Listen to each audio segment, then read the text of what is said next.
Chegamos mais uma vez para vocês que fazem parte da audiência mais bonita do Brasil. Estamos aqui com Zona Neutra. Não.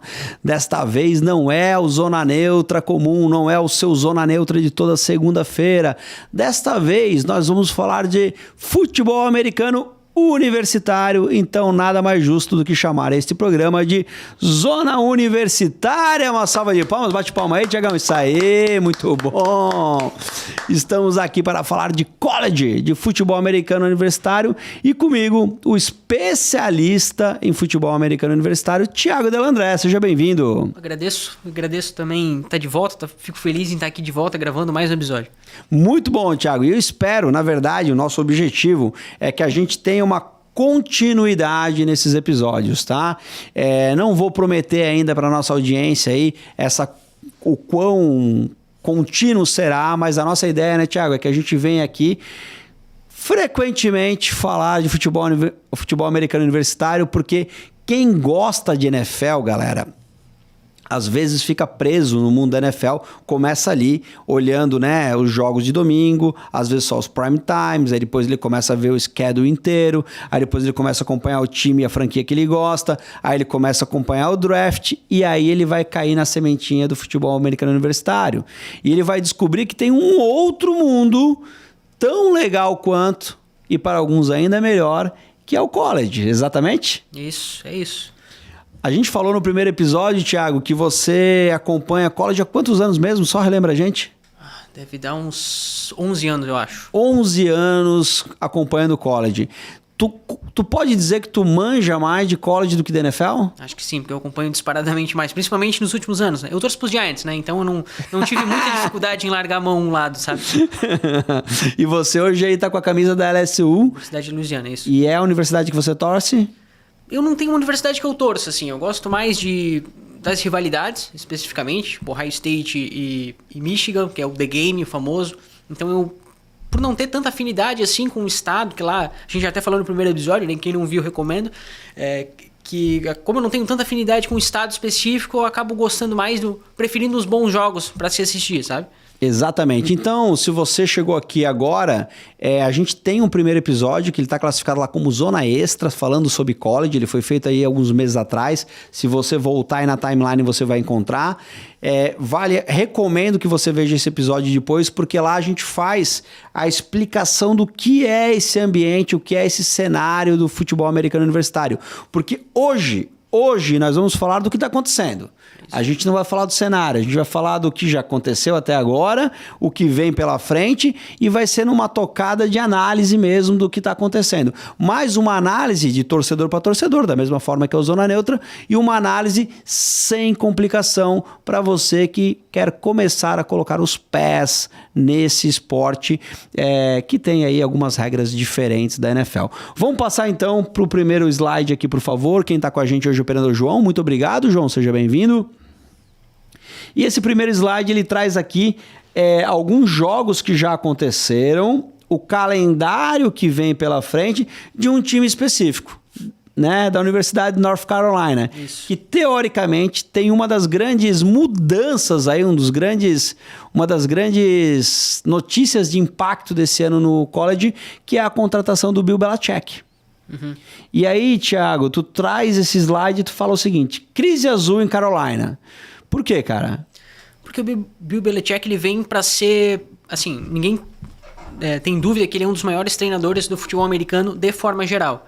Ele vai para North Carolina, na teoria um regresso de nível, porque se tem uma ideia muito que o college ele é abaixo, o nível de entrada, enquanto que a NFL é a divisão de elite principal. Ele seria um jogo menos complexo. Exatamente. Então, assim, todo mundo esperava, ou a mídia também comprava muito essa ideia, tanto que tá tendo série sobre North Carolina, que vai sair tipo em Netflix da vida e tudo mais, sobre a transição dele pro college. Por quê? Porque se esperava que ele fosse chegar no college e ser extremamente dominante, como foi na NFL.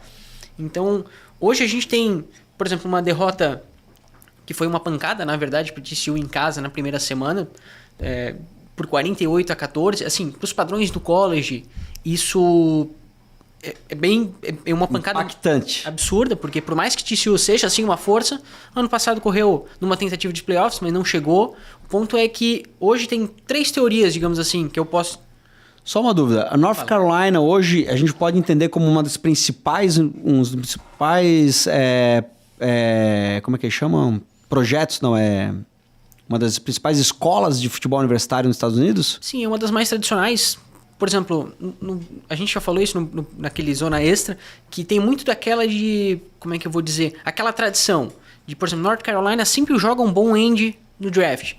Começou lá com o Lawrence Taylor, depois veio o Julius Peppers, que jogou nos Packers, então ainda tem isso muito forte. Então, por exemplo, se tu é um end bom, mesmo que tu jogue do outro lado do país, ainda tem aquela de, North Carolina tem aquela tradição, eu não tenho vinculação nenhuma com ela, mas eu vou tentar jogar lá.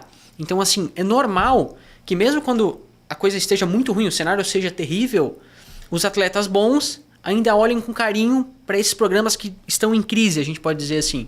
Então ainda tem muito disso. Se a gente fosse comparar, o que eu quero trazer é o seguinte, se a gente tira o Bill Belichick de um time da NFL e botamos ele em North Carolina. North Carolina hoje seria equiparável a que franquia da NFL?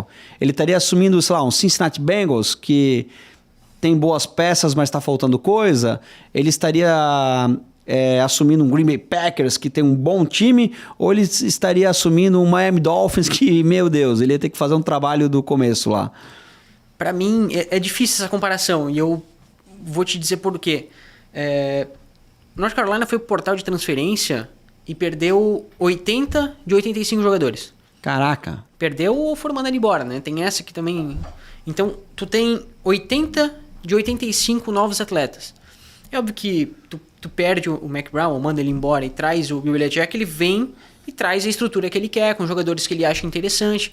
Então, teve uma mudança completa. E na minha humilde opinião, o grande problema de crise que resulta nessa bola de neve de derrotas e de desempenhos ruins, acima de tudo, é que tu tem tanta gente nova que tu não tem uma base mínima para poder começar. E na NFL a gente não vê esse tipo de coisa. Por mais que tenha rebuild e todo tipo de reconstrução, sempre tem aquele jogador jovem que tu monta a tua linha ofensiva em cima dele, ou a tua defesa em cima daquele jogador mais novo que é a tua referência. Então North Carolina simplesmente preferiu começar o projeto inteiro do zero.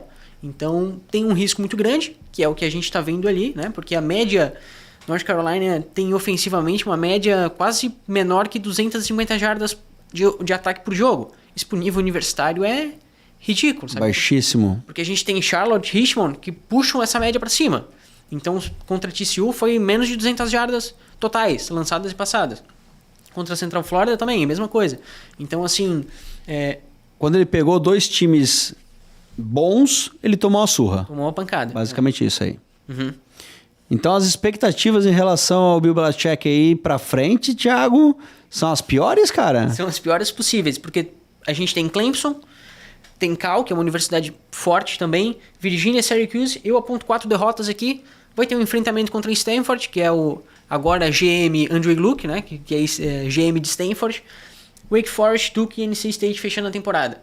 Sinceramente, eu não duvido que tu arrisque somente uma vitória contra Stanford, e olhe lá, sabe? Cara, a temporada da North Carolina se resume em 8 jogos? Não, desculpa, 12 jogos. 12 jogos, isso. 12 jogos, menor que o da NFL. E só para lembrar a galera, o Bill Belichick, ele está, o primeiro ano dele em North Carolina, e ele entra como treinador de college mais bem pago? Não é o meu mais bem pago, mas pega ali top 15, eu acho. É porque a média é muito alta, né? Por exemplo, Kirby Smart, que lidera, eu acho que ganha 30 milhões ano, uma coisa assim. Posso estar enganado, mas deve ser nessa média, sim, né? Então... E o Bill Belichick, tu tem ideia de quanto ele tá ganhando ali? Ganha 10 milhões. 10 milhões ano. Era mais que ele ganhava no Patriots, cara? Eu acho que ele ganhava mais nos Patriots. Depois eu vou checar essa informação aqui no decorrer do programa. A gente vai trazer esse dado com um pouquinho mais de qualidade ali pra galera. Cara, então, falando rapidamente do Bill Belichick, é um começo decepcionante. Embora não seja um começo que talvez seja uma surpresa tão grande. Pelo tamanho do rebuild que ele encarou lá. A grande questão é se ele vai conseguir fazer um bom rebuild ou não, né? É isso. Esses projetos, essas mudanças de... É muito comum no college ter esse 180. Tu sai do Mac Brown, que é um cara que é treinador ao mesmo tempo de carreira, eu acho, do Belichick. É muito parecido. Só que assim, ele é 20, 30 anos treinador de college. Então, ele venceu em Texas, ele tinha vencido em North Carolina. Por onde ele passou no college, ele recrutou bem, desenvolveu e venceu. O Bill Belichick, ele tem a dinâmica da NFL, de contratação, de gerenciamento de atleta. Ele chega na NFL, no college, é toda uma mudança que precisa ser feita, né? E assim, se a gente, óbvio, agora sendo engenheiro de obra pronta, é fácil dizer que daqueles 80 ele buscou um monte de jogadores questionáveis. Mas se a gente analisar de forma geral, daqueles 80, tem uns 5 ou 6 que tu vai dizer assim, não, esse aqui eu conheço de algum lugar. Para quem acompanha o college assim, a fundo. Então, o que isso demonstra? Eu vou pegar um exemplo para comparação. A Florida State, no ano passado, que foi terrível, ela tinha 6 titulares transferidos. Então, 6 caras novas. O Bill Belichick buscou 22 titulares diferentes. Então, assim, a chance de dar errado, por falta de química, de várias situações, é muito grande. E está acontecendo, infelizmente. Cara, é muito louco essa transação do Bill Belichick pro college, né? Porque a gente sabe que os melhores treinadores do college ganham mais do que alguns treinadores da NFL, né? Isso é bem comum. A gente sabe que o college é um outro esporte nos Estados Unidos, mas que tem, cara, os jogos em rede nacional, que tem a veiculação, a paixão pelos torcedores. Mas mesmo assim, né, cara? Tipo, o Bill Belichick, ele tá... Eu tô olhando aqui rapidamente o contrato dele. Ele tá com 73 anos... Então ele poderia estar talvez aí pensando, né, em descansar, em ser comentarista, mas não, ele pega um desafio que é um desafio muito complexo, cara. Imagina tu montar um novo time com 80 novos jogadores, um novo trabalho do começo ao final, cara, e numa pegada muito diferente, que é muito mais sazonal, né, cara? Tu vai perdendo jogadores, vai entrando, vai perdendo jogadores, vai entrando, porque vai mudando ali os anos, a galera vai se formando, vai indo embora, né? É um desafio muito louco, cara. Mas eu acho que também é o que motiva o cara, né? Com certeza.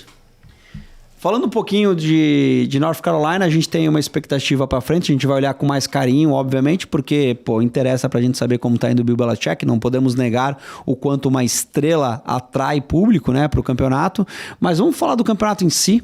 E aí, Tiagão, para quem está acompanhando a gente, nós já estamos indo para a 5ª semana do college, ou seja, já passaram 4 semanas e a gente vai olhar cada semana aqui.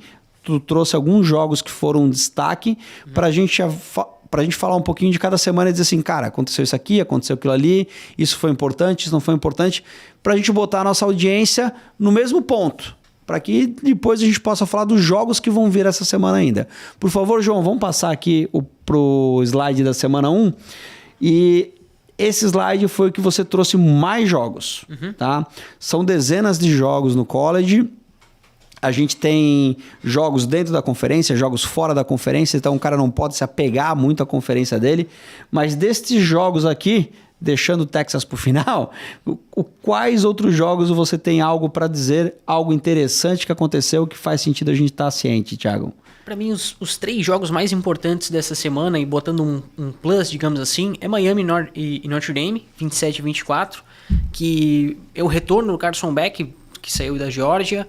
É o enfrentamento de um time que foi ao Campeonato Nacional no ano passado e acabou sendo derrotado, que é o Notre Dame, contra uma Miami em reconstrução, que é um exemplo positivo daquilo que a gente pode dizer de portal de transferência, porque é um time que balanceia sempre de um jeito muito interessante, um recrutamento com jogadores para futuro e peças buscadas no portal de transferência para ser aquele jogador a mais que vai fazer diferença na tua temporada.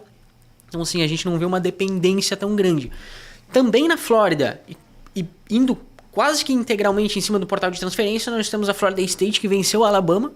E, assim, é uma pancadinha, mesmo que seja dentro de casa, 31-17. A gente tá vendo uma mudança muito grande da defesa da Alabama em si, do Nick Saban, que é um dos melhores treinadores da história do college football, que agora é comentarista no College Game Day, pro De Boer, que, assim, é diferente. A gente tá vendo uma defesa que ela é mais leve e mais rápida, mas ao mesmo tempo a gente vê, parece que os jogadores estão mais perdidos, eles cobrem mais campo, mas dá a impressão que mesmo cobrindo mais campo, eles cobrem menos campo. Então, assim, caiu o nível. Cara, Alabama, Tiagão, eu lembro que quando eu olhava um pouquinho de college, quando eu olho um pouquinho de college, Alabama tinha recordes de vitórias, tinha recorde de títulos, né? O próprio Tua Tagovailoa veio de Alabama, Jalen Hurts jogou em Alabama, né?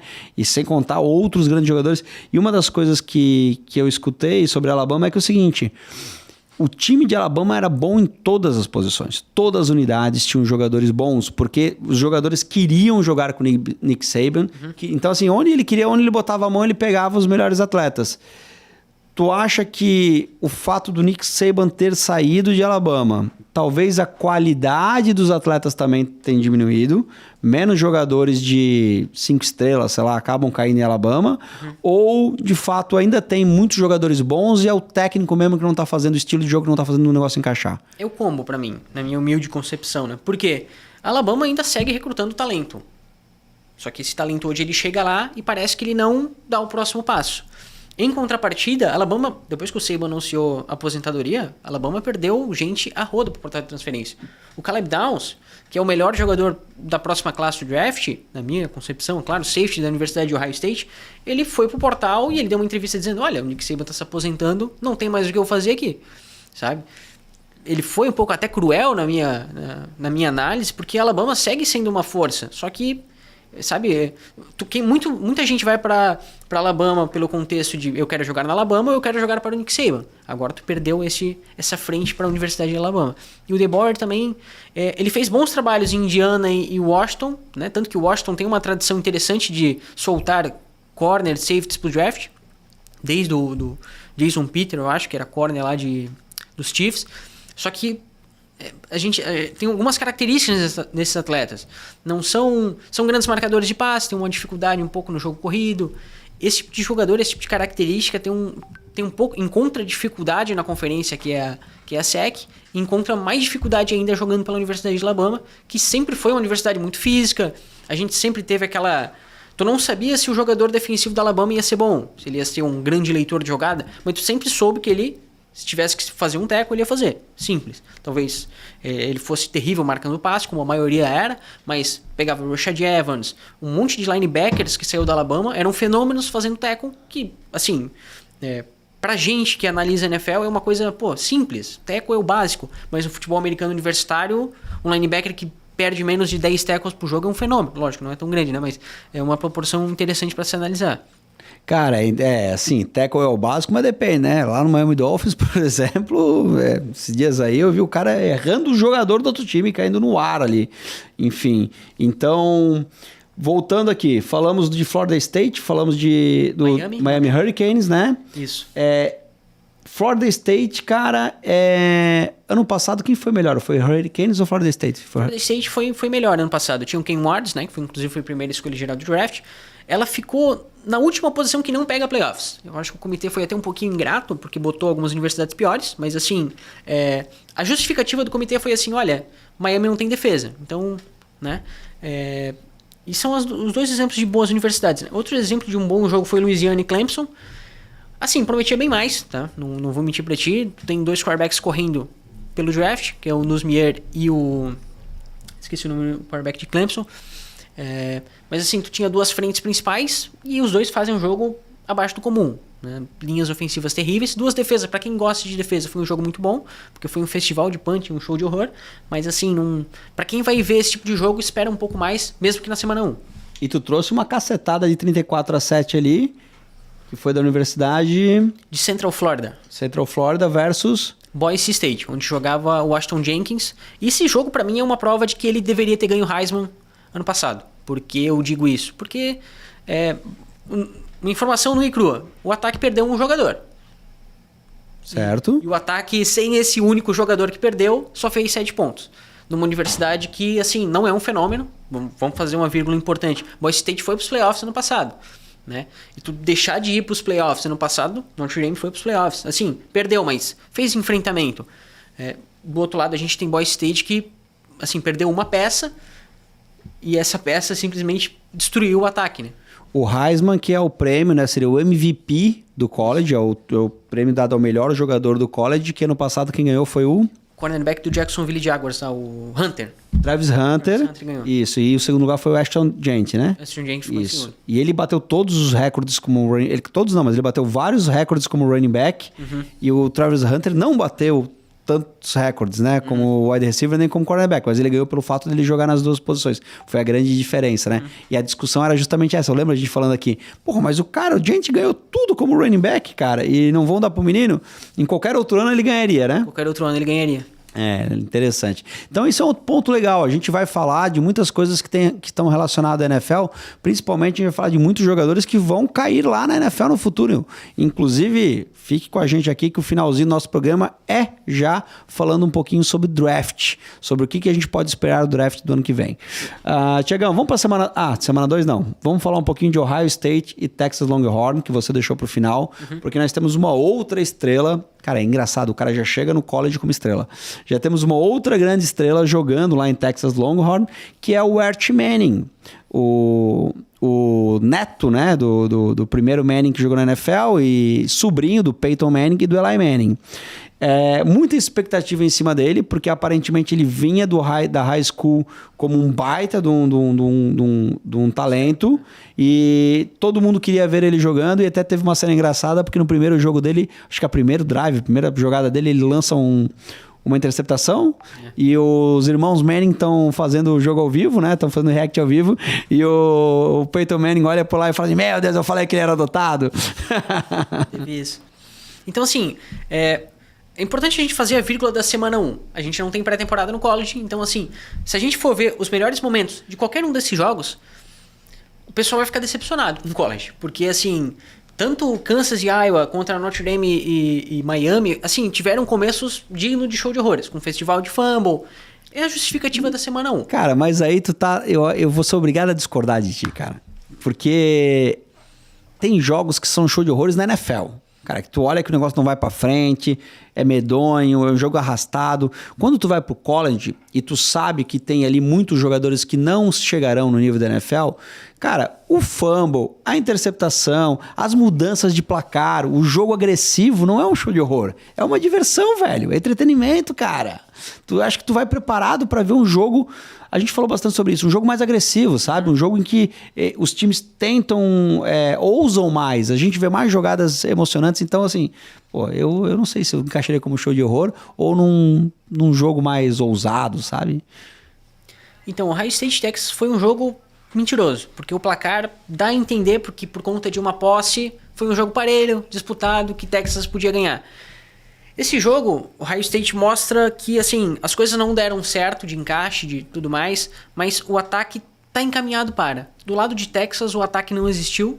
Basicamente, o Manning ele não conseguiu encontrar os recebedores e até tem uma tela que a gente separou a respeito disso, né? Por favor, João, para só.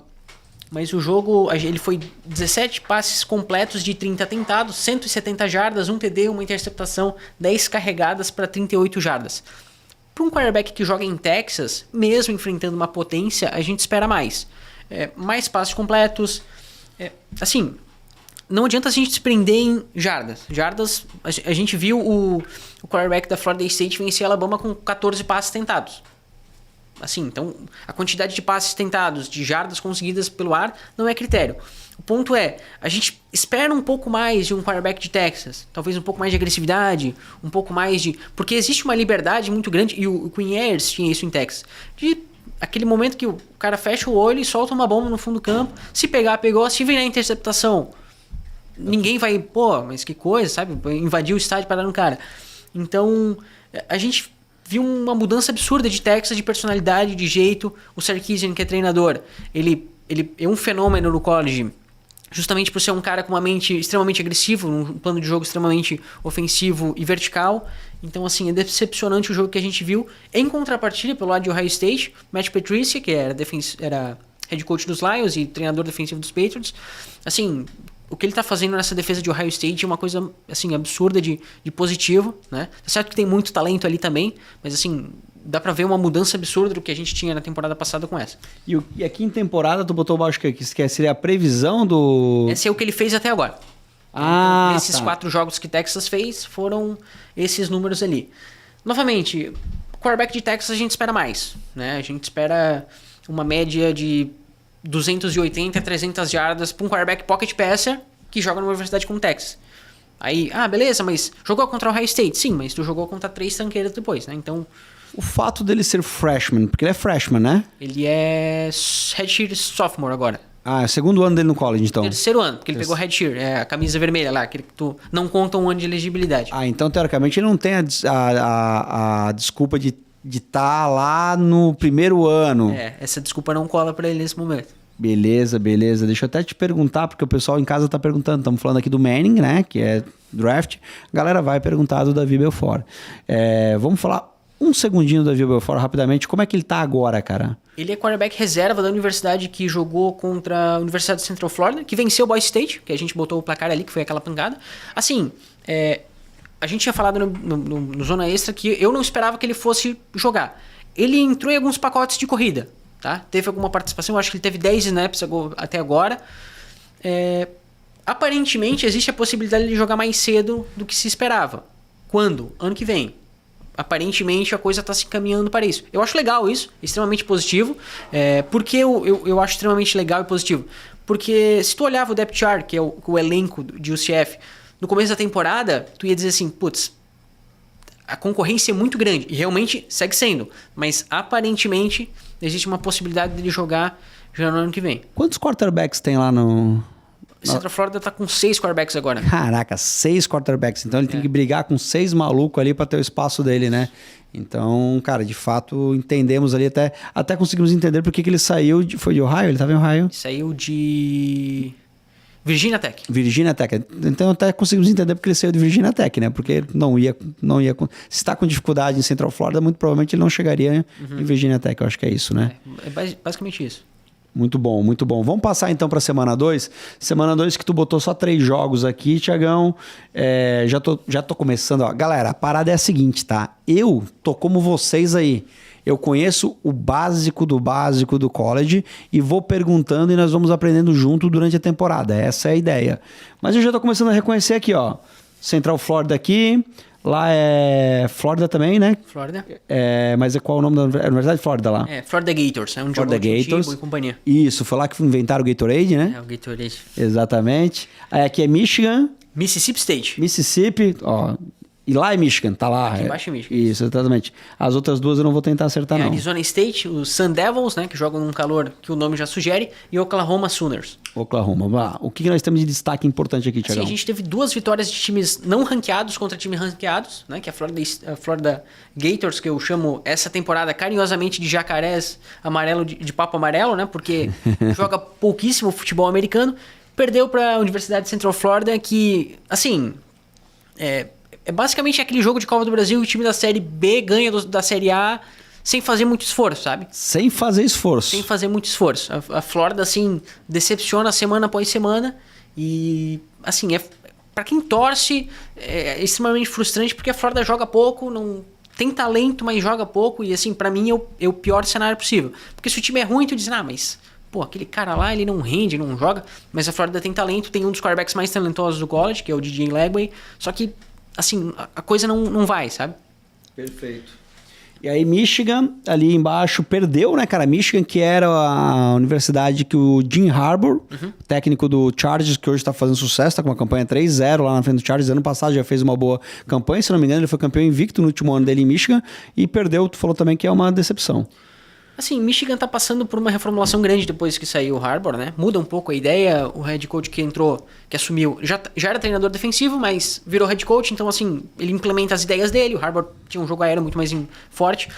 A notícia boa é que o Underwood se mostra um bom quarterback para o futuro, né? Um cara pra gente olhar daqui a 2 anos, 3 anos, porque tem bastante gente que gosta de fazer isso para draft. Em contrapartida, eles enfrentaram o Oklahoma, que na minha opinião tem o principal frente pro Heisman, que é o John Mathers, que assim, veio de Washington State, um caminho muito parecido, inclusive era reserva do Ken Ward's em Washington State, muito parecido com o que ele está fazendo, jogando uma barbaridade. O Wink, coordenador defensivo de Michigan, era dos Giants. Era horrível nos Giants, é horrível em Michigan, então assim, um trabalho consistente que ele vem fazendo, né? Mas assim, foi um jogo muito bom de se assistir, tanto de ataques quanto de destaques defensivos. E outro jogo extremamente legal de ver ofensivamente foi Mississippi State contra Arizona State. Um pouco decepcionante a Arizona perder, mas assim, é a força da conferência da SEC falando mais alto frente a um time de uma conferência um pouco mais fraca, sabe? Então, assim, foi um jogo... Os 3 jogos foram muito bons, mas pelas suas razões, defesa e 2 ataques. Então, é isso. Muito bom. João, vamos para a semana 3. Semana 3 que nós temos 5 jogos aqui. O Jacaré de Papo Amarelo, perdeu de novo, né? Florida State. A gente tem agora Clemson aparecendo novamente. Temos aí o Green Bay Packers preto aqui embaixo. Quem que é? É, o Goiás do Mal ali, a Geórgia. A Geórgia. O Tennessee no... Assim, tem um histórico legal de jogos da Geórgia contra a Tennessee, desses jogos malucos que vão pro playoffs. Pra prorrogação. Eu não consigo entender muito bem o que acontece, porque as duas defesas são muito fortes e os 2 ataques são capegantes. E chega quando um vai enfrentar o outro, é um tiroteio. Então, assim, o jogo só vale bomba da rodada, né? Que cada passe era um TD. Então, assim, foi um baita jogo ofensivo. São 2 times candidatos a playoffs, que a gente tá vendo aqui. Não pelas defesas, porque... Assim, as defesas não mostraram absolutamente nada. Mas ofensivamente foi um jogo muito legal de assistir. No demais, a gente tem outro jogo frustrante de Clemson, que perdeu pra Georgia Tech, que não conseguiu parar o jogo corrido. E assim, quando tu olha pra Clemson, tu pensa automaticamente em defesa, e a defesa que foi carbonizada pelo jogo corrido. Aquele time que era candidato a playoffs, assim, a partir de agora a gente tem que cortar da lista. Notre Dame, assim, perdeu de novo, dessa vez para Texas A&M. Um jogo muito bom de se ver. Ali é uma prova que o fator casa no college faz uma diferença descomunal, porque Texas A&M é um time bom, mas não é um fenômeno. E assim, pra tu perder, mesmo que no college, fazendo 40 pontos, é extremamente difícil de acontecer. Colorado, que é a universidade do Sanders, o head coach, que era cornerback na NFL, assim, até agora não encaixou no college. Assim, eu não consigo entender muito bem. Ele tem bons treinadores, tem talento, mas o time em si não encaixa. A Universidade de Colorado é aquela... Que é os Bisões ali. Os Bisões ali. E daí perdeu pra Houston ali. Embaixo, Louisiana, que é essa camisa aqui, que venceu a Florida. Assim, o DJ Legway lançou 5 interceptações nesse jogo. Então, assim, foi um jogo... foi um jogo... Esse eu tenho que fazer a vírgula e dizer, esse foi sim pavoroso, porque foi uma quantidade de interceptação e fumble pra tudo que é lado, que é uma coisa assim inacreditável. O jogo não fluía, sabe? Sim. Em vez de punches, a gente via interceptações. Cara, isso é o final da semana 3. Vamos pra semana 4, por favor. E na semana 4 você já trouxe mais uma vez uma sequência maior de jogos, temos 7 jogos aqui, e a gente vê mais uma vez aí um confronto dentro do estado da Flórida, em que o Miami Hurricanes vai lá e arrebenta o Jacaré de Papo Amarelo, 26-7. Tem o que mais aqui, cara? Tem o pessoal dos Spartans ali, né? Uhum. Michigan mais uma vez aparecendo aqui, foi o que eu consegui identificar. Oklahoma State ali, que eu já tô pegando. Então vamos lá, Tiagão, vamos falar um pouquinho do que tu tem de importante que aconteceu na semana 4. A semana 4, ela é uma mudança de chave. Aqui a gente já vê que assim, os times agora os times estão na melhor fase da temporada, as coisas estão andando. Isso mostra por onde? As duas Spartans se enfrentando, né? Que é a USC da Califórnia, onde jogava o Caleb Williams, e Michigan State, onde jogava o Walker, running back de Seattle. Um tiroteio, foi um baita jogo. Os dois times não são conhecidos tradicionalmente por ter sólidas defesas, então assim, quando tu escolhe torcer para uma delas, tu já sabe mais ou menos o que esperar. Oklahoma venceu o Auburn num jogo extremamente competitivo, um dos jogos mais questionáveis da temporada, porque teve alguns erros medonhos de arbitragem. Assim, para quem reclama da arbitragem na NFL, o college também acontece bastante coisas nesse sentido. O confronto que a gente esperava um pouquinho mais era Texas Tech, que é a universidade onde jogou Patrick Mahomes, contra Utah. E assim, o jogo foi uma passada de carro de Texas Tech para cima de Utah, que é um time, 2 times que foram muito ofensivos, muito agressivos no portal de transferência, né? E Texas Tech vai se formando um candidato para playoffs. Missouri venceu South Carolina, onde joga o Sellers, um quarterback que se olha com bastante carinho pro draft. E foi um jogo assim ofensivo bem interessante. As linhas ofensivas são uma coisa fenomenal dentro da conferência. Michigan venceu Nebraska num jogo muito alucinante, que parecia que Nebraska ia conseguir virar, novamente por conta de um treinador defensivo ali que gosta de entregar a rapadura. E Miami extremamente dominante, Florida Jacarés de Papo Amarelo jogando pouquíssimo futebol americano, né? Então assim, a grande surpresa, até mais do que Texas Tech, é Indiana simplesmente passar por cima de Illinois, que assim, as duas universidades elas são muito parecidas de talento e nível, e até de ranqueamento, e Indiana não tomou conhecimento de Illinois, passou por cima, e assim foi assustador ver esse jogo. E 63-10, né? 63-10. Uma verdadeira surra. Assim, com direito à tirada no pé, né? Então assim, chegou lá, Momento que a galera... Bota lá o 15º quarterback, o Panther entra para jogar na linha ofensiva e a gente seguiu assim. Falamos até agora dos jogos mais interessantes dessas 4 semanas de maneira muito rápida, né? Mas eu queria agora olhar para a classificação geral, João. Vamos passar o próximo slide, cara. E aqui a gente tem o AP Pool, que seria basicamente a classificação do college agora. Uhum. São 16 times que vão para os playoffs, né? Que vão jogar aí a fase final no final do ano. E a gente tem Ohio State liderando com 3 vitórias, depois Miami com 4, Penn State com 3, LSU com 4. E tu vai me explicar um pouquinho porque o Ohio está com 3 vitórias e nenhuma derrota, e Miami com 4, mas está em segundo, em teoria, Thiago. Uhum. Assim, o college, por ter aquela situação das conferências e o jogo, bastante, uma parte dos jogos do calendário é dentro da conferência e uma parte é jogos feitos fora. Então, na prática, a gente tem times que jogaram mais vezes, em detrimento de times que jogaram menos vezes. Por quê? Porque como cada time tem meio que uma liberdade para construir o próprio calendário, é comum alguns times preferirem deixarem a maioria dos seus jogos pro final da temporada. Por quê? Porque daí tu começa mais ou menos, pega um adversário mais tranqueira para realmente dar uma pancada, e tu termina jogando semana após semana no final do calendário, já para ir embalado para um bowl, para uns playoffs. Então é comum esse tipo de coisa. Em contrapartida, é comum para os times mais abaixo da média, a gente não tem nenhum time nesse sentido ranqueado aqui, times jogarem, os times mais ou menos, para terem um boom inicial, para tentar roubar um recruta ali de uma universidade grande, tu tenta colocar mais jogos no começo da temporada, ganhar mais jogos, enquanto que o Ohio State tá 3-0, tu tá 5-0, sabe? Pra tentar fazer esse tipo de coisa. Mas assim, isso acaba variando de estratégia para estratégia de cada universidade. Como tem 134 universidades, cada uma acaba indo para um lado. Cara, eu tô olhando aqui as 16 primeiras, que teoricamente são as aí que estão na briga pelos... Todas estão na briga, né? Mas, obviamente, as que estão ali hoje classificadas. E eu tenho uma discussão aqui. Eu não tenho, né, uma universidade que eu torço, obviamente, mas eu tenho um carinho por Miami Hurricanes, porque quando eu estive lá nos Estados Unidos, um período que eu fiquei lá, alguns meses em intercâmbio lá lavando louça, eu comprei um moletom do Miami Hurricanes lá e talvez, possa ser, né? Eu já trouxe pro Dolphins, estamos tudo em Miami. Mas não trouxe pro Dolphins por causa daquele período nos Estados Unidos, não. Não sei porque eu trouxe pro Dolphins, na verdade.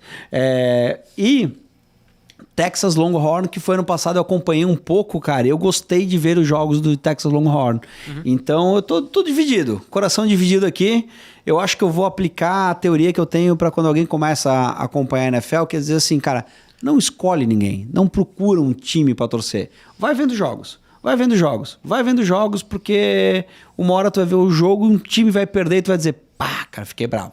Porra, não queria que perdesse. Aí talvez tu esteja achando a franquia que conquistou teu coração. Uhum. Então eu vou começar a ver mais jogos aqui do college, obviamente, e vou descobrir para qual universidade talvez eu comece a ter um pouco mais de carinho. Ou vou seguir o teu exemplo também, não vou torcer para ninguém, Tiagão. Mais alguma coisa pra gente falar da classificação? Alguma coisa para chamar a atenção? Assim, classificação não tem nada extremamente absurdo que aconteceu, né? Assim, a gente não tem uma universidade que não deveria estar ali, o famoso elefante em cima da árvore, sabe? Em contrapartida, a maior polêmica em cima dessa votação em si passa por quem vota. Por quê? Agora saiu uma entrevista com alguns dos jornalistas que votam e alguns deles falaram assim, um jornalista lá, como tá no começo da temporada, eu voto em qualquer um mesmo. Calma aí, isso é uma votação, por isso que é um pool.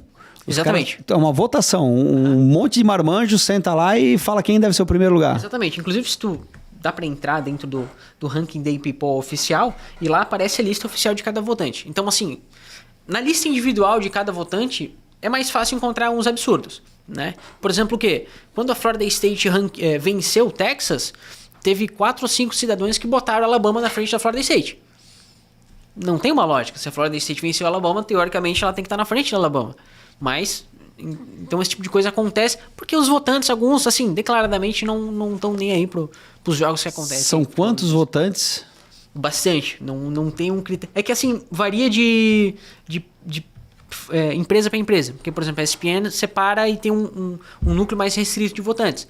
E a CBS, por exemplo, tem 200 votantes. Entendi. Então, na verdade, é um ranqueamento, né, cara? Feito com base aí na opinião de especialistas no negócio. Exatamente. Que torna algo, de fato, um pouco mais justo no sentido do que uma simples votação. Afinal de contas, você está falando de um grande número de caras que manjam do negócio para votar. Mas mesmo assim, ainda pra gente é um pouco estranho, porque a gente é muito acostumado à classificação. Mas, cara, de fato, né? Como é que tu vai fazer uma classificação com um bagulho que tem ali 130 times que não jogam entre si necessariamente? E para fazer frente a esse ranqueamento feito por especialistas, existe um ranqueamento feito pelos próprios treinadores. Então, o head coach da Universidade de Michigan faz o top 25 dele e vota, né? Enfim, esse serve como critério também. Assim, não serve como critério, é só um... Se a gente entra na ESPN, tem o ranqueamento da ESPN, tem o ranqueamento da PayPal, que é o que vale, e tem o ranqueamento dos treinadores, que é onde cada head coach vota, faz a sua avaliação e vota na posição de cada um. Muito bom. João, vamos passar agora porque nós vamos falar de prévias. Agora é a hora em que a gente vai olhar para esse final de semana. Então, o que vai ter de bom esse final de semana? E tu já me diz o seguinte, Thiagão, se eu quero ver esses jogos, onde que eu vou ver esses jogos? Putz, essa é a parte mais difícil, porque a ESPN até separa alguns jogos, então quem tem o Disney Plus, enfim, algumas mídias aparecem, o Disney Plus e, enfim, esqueci outra plataforma que tem jogos também, então, mas assim, são jogos muito seletos, não é tão aberto assim, tá vindo um hall de jogos transmitido até em português pro Brasil, mas ainda é muito pouco em comparação ao que acontece, né? 1, 2 jogos por semana, às vezes até menos, então a maioria acaba sendo por links duvidosos do YouTube, né? Querendo ou não.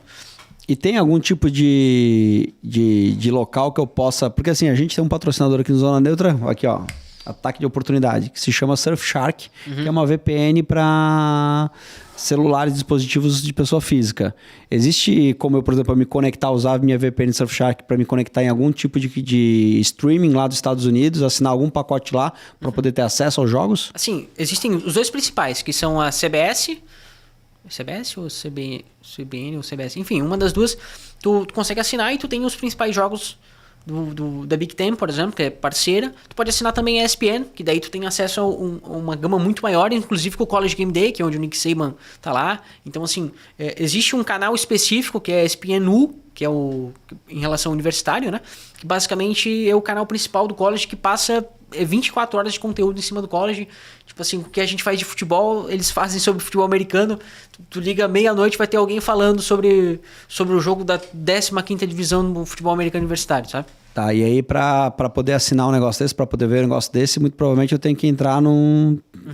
Então, enfim, a gente vai conversando, eu vou aprender também, isso aí vai ser um negócio que eu vou trazer pra vocês, eu me comprometo aos poucos aprendendo em como a gente consegue ver mais jogos lá, pra gente também trazer essas dicas pra vocês.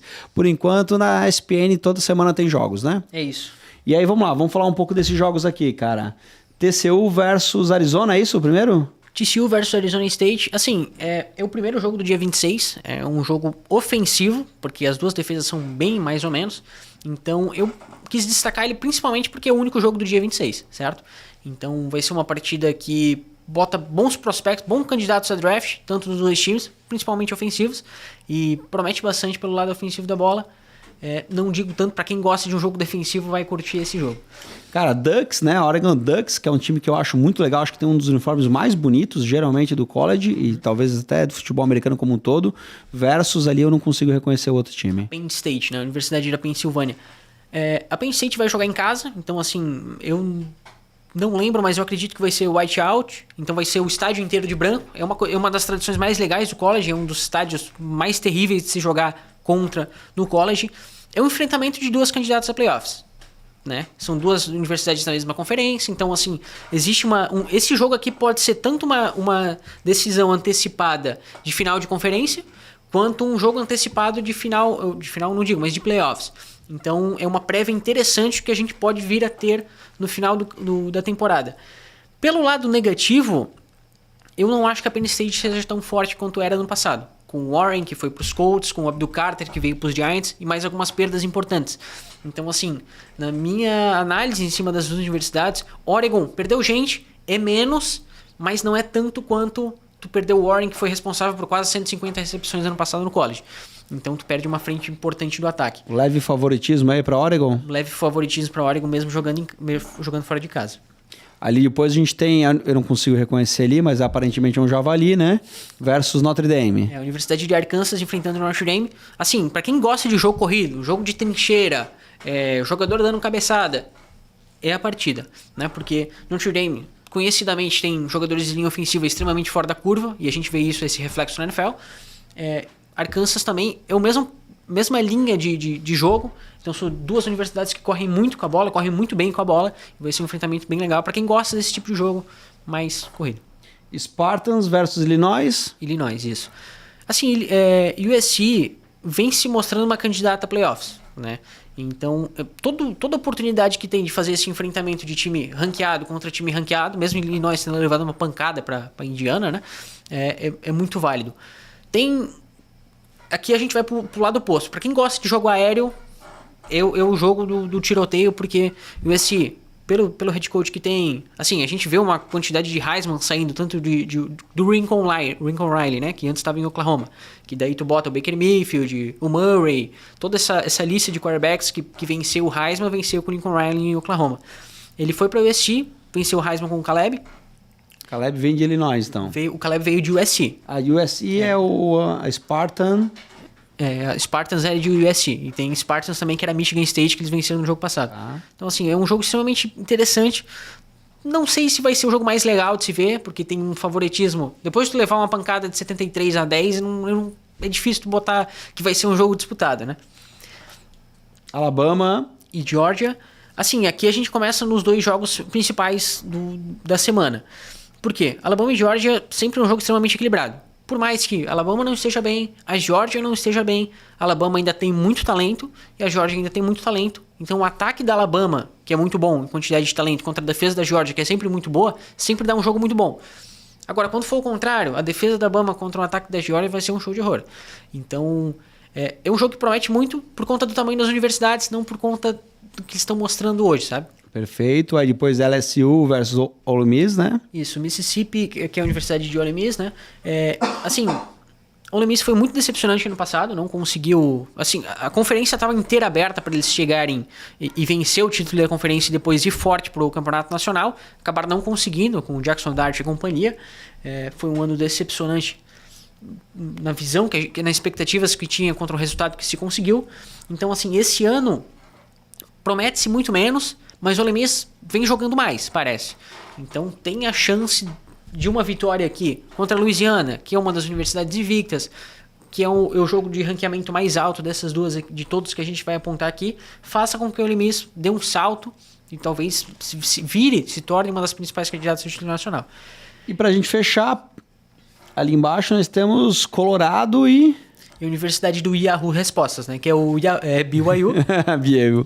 Boa. Que eu botei porque justamente o último jogo do dia vai ser no dia 27 às 23 horas. Então, assim, o jogo da noite, né? Que era a Pac-12 After the Dark, né? Que era a conferência botava esses jogos literalmente depois de todos os jogos para roubar a audiência de todo mundo. Então, quem via Oregon e Penn State, Alabama e Georgia, LSU e Ole Miss, terminava seus jogos, todo mundo se reunia para ver os jogos da Pac-12. Essa conferência ela existe com duas equipes só agora, que não mais jogam, não tem mais conferência, digamos assim, porque é só as duas. Vai voltar para o futuro, mas assim, BYU e Colorado é um jogo muito mais para quem quer madrugar do que por qualidade. Eu acho aqui que não vai ser um jogo tão legal, porque BYU tem mais time, Colorado tem talento, mas não consegue botar isso em rendimento coletivo, digamos assim. Muito bom, Thiagão, muito bom.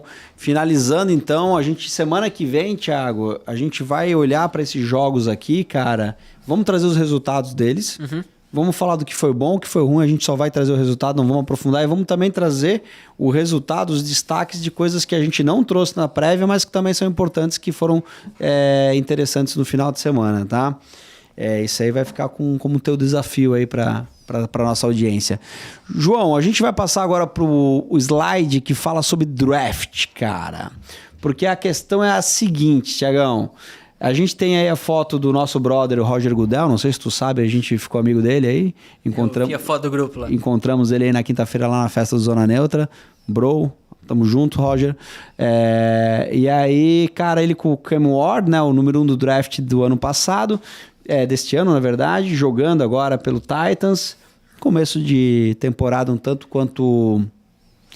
Eu vou chamar até um pouco de promissora, porque a gente vê bons flashes, bons lampejos do Cam Ward para um cara no primeiro ano num time tão deficitário em qualidade quanto é o Titans. Mas o ponto não é falar do Cam Ward, é falar do que pode vir em breve. Então, cara, rapidamente, faltam 212 dias pro draft. Quem são os prospectos que tu pode dizer, cara, a gente estava esperando que esses caras fossem bem, eles estão indo bem. E depois eu vou falar um pouquinho dos caras que estão caindo aí nas boards e algumas surpresas que estão subindo. Talvez aí 3 para cada um, tá excelente. Assim, os caras que estão confirmando é o Jordan Tyson, recebedor de Arizona State. Assim, ele era o principal jogador de Arizona State nas últimas 2 temporadas, vem jogando muito bem. Caleb Downs, era um fenômeno na Universidade de Alabama, foi para o Ohio State, ganhou o Nacional, segue sendo um fenômeno. Então, assim, para mim é o melhor, se fazer um board, ele é o melhor jogador da próxima classe. E também o David Bailey, que saiu de Stanford, que era uma universidade submiserável, foi para Texas Tech.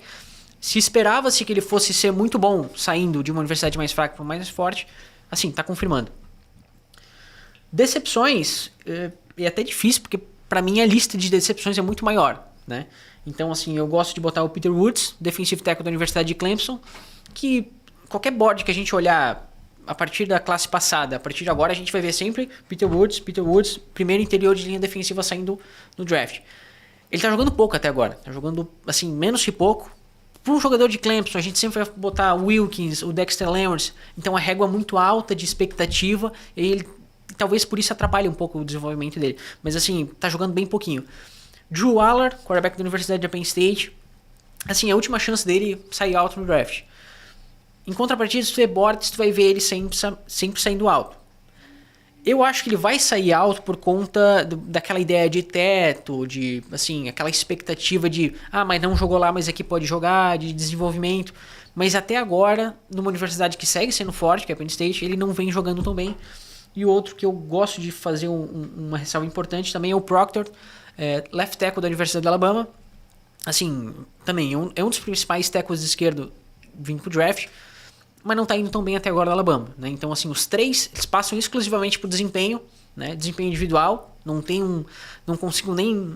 A lista é maior, como tu sabe, que tinha te mandado. Alguns eu consigo defender dizendo, olha, o esquema não tá ajudando, mas o Drew Aller, o Proctor, principalmente, eu não consigo fazer essa defesa deles.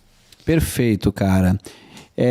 Basicamente, a gente vai repetindo, né, Tiagão? Tem mais algum ponto aí que tu queira destacar? E dos jogadores subindo, né? Eu posso destacar também o Nick Harbour, recebedor de South Carolina. Ele tem quase 2 metros de altura. Ele é rápido pra caramba. Uma das principais esperanças pro desafio das 40 jardas, porque é um cara que pode quebrar recorde, sendo muito alto. Também o Fernando Mendonça, quarterback de Indiana. Pelo andar da carruagem na posição de quarterback, é um cara que pode acabar pintando numa primeira rodada. E também o John Mathers, que eu já falei anteriormente, para mim é o principal frente pro Heisman.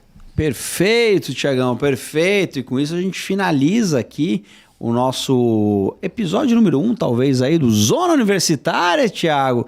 Porque a questão é a seguinte, cara, da mesma forma que a gente começou o programa aqui, que a gente fez aquele primeiro Zona Extra aí alguns meses atrás, o objetivo aqui é que nós que fizemos... que estamos aí, que somos parte da audiência mais bonita do Brasil, porque nesse momento eu me coloco junto com vocês da audiência para tentar entender esse mundo do college. Vocês podem perceber que eu vou perguntando várias coisas pro Thiago ali. Eu particularmente estou muito orgulhoso que eu já comecei a reconhecer vários símbolos, vários logos no meio do programa. Então, até o final da temporada, falando de college, eu tenho certeza que a gente vai avançar muito em conhecimento junto com o Thiago Delandré, que vai estar aqui conosco falando sobre futebol americano universitário. João, muito obrigado. Thiago, muito obrigado. Manda um abraço pra galera aí, faz a sua despedida e a gente vai ficando por aqui. É isso, manda um abraço pro grupo do Giants Brasil, né? Já falando de draft, faltam 212 dias pra gente focar na primeira rodada do draft, que é só isso que sobrou, né? Muito bom, muito obrigado. Galera, valeu, abraço, até a próxima.